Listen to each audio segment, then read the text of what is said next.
और नोएडा की जेवर इंटरनेशनल एयरपोर्ट पहली ही बारिश ने उसकी पोल खोलकर रख दी। एयरपोर्ट की पार्किंग और परिसर में भारी जलभराव देखा गया, जिससे यात्रियों को बेहद परेशानी का सामना करना पड़ा। सोशल मीडिया पर वायरल वीडियो ने एयरपोर्ट प्रबंधन के दावों और निर्माण की गुणवत्ता पर गंभीर सवाल खड़े कर दिए हैं। जेवर एयरपोर्ट की पार्किंग में हुए जलभराव की तस्वीरें सामने आई। यात्रियों को परेशानी हुई, जबकि कर्मचारी पानी निकालने में जुटे नजर आए। वायरल वीडियो के बाद एयरपोर्ट की ड्रेनेज व्यवस्था पर सवाल उठने लगे। खास बात यह है कि इस एयरपोर्ट के फेज 1 का उद्घाटन प्रधानमंत्री नरेंद्र मोदी ने 28 मार्च 2026 को किया। सरकारी आंकड़ों के मुताबिक फेज 1 पर तकरीबन 11,200 करोड़ रुपए का निवेश हुआ। इस पूरे प्रोजेक्ट की लागत तकरीबन 30,000 करोड़ रुपए है। लेकिन अब सवाल सिर्फ जलभराव का नहीं है, सवाल है कि नए एयरपोर्ट की ड्रेनेज व्यवस्था कितनी तैयार थी। हालांकि रिपोर्ट्स के मुताबिक जलभराव अस्थायी रहा और फ्लाइट ऑपरेशन प्रभावित नहीं हुए, लेकिन बारिश ने एयरपोर्ट की मौसम से निपटने की तैयारियों पर बहस जरूर छेड़ दी है। मॉनसून का यह अटैक सिर्फ पहाड़ों पर दिखाई नहीं दिया। भारी बारिश मैदानी इलाकों में जमकर कहर बरपा रखी है। राजस्थान, मध्य प्रदेश, महाराष्ट्र, यूपी समेत कई राज्यों से डरा देने वाली तस्वीरें सामने आई हैं, जो आपको सावधान करने के लिए बहुत जरूरी है। ये तस्वीरें सबूत है कि मॉनसून किस तरह आधे भारत पर तबाही बनकर बरस रहा है। ऐसे में यूपी, एमपी, राजस्थान, महाराष्ट्र, हरियाणा से सामने आई तस्वीरें आपको अलर्ट करती हैं कि उफनती लहरों से खुद को बेहद सुरक्षित रखें। यूपी के सहारनपुर में बरसाती नदी का रौद्र रूप देखने को मिला।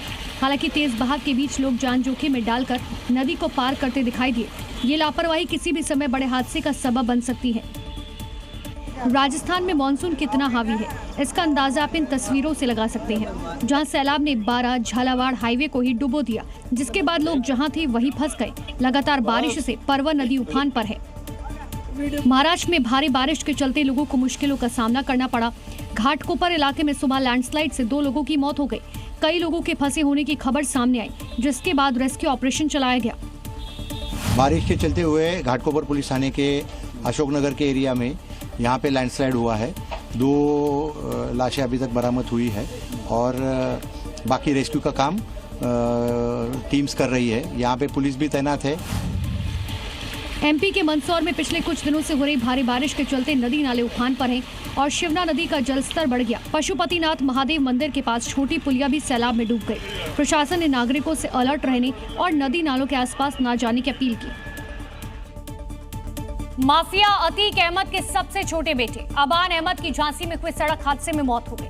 उस दर्दनाक सड़क हादसे का भी एक वीडियो सामने आया, जिसमें उसकी क्रेटा कार कई फीट हवा में उछलते हुए दिखाई दी।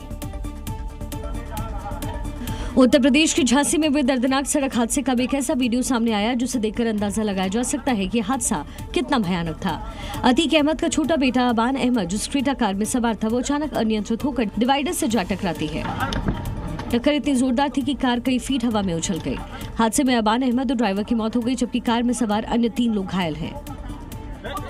हादसे का पूरा घटनाक्रम पीछे चल रही कार के डैशबोर्ड कैमरे में कैद हुआ। वीडियो झांसी के पुंछ थाना क्षेत्र के ग्राम खिल्ली का है। टक्कर इतनी जोरदार थी कि कार का अगला हिस्सा पूरी तरीके से चकनाचूर हो गया। अबान अपने भाई अली अहमद से झांसी जेल में मिलने के लिए जा रहा था, लेकिन जेल पहुंचने से पहले ही रास्ते में ये दर्दनाक हादसा हो गया।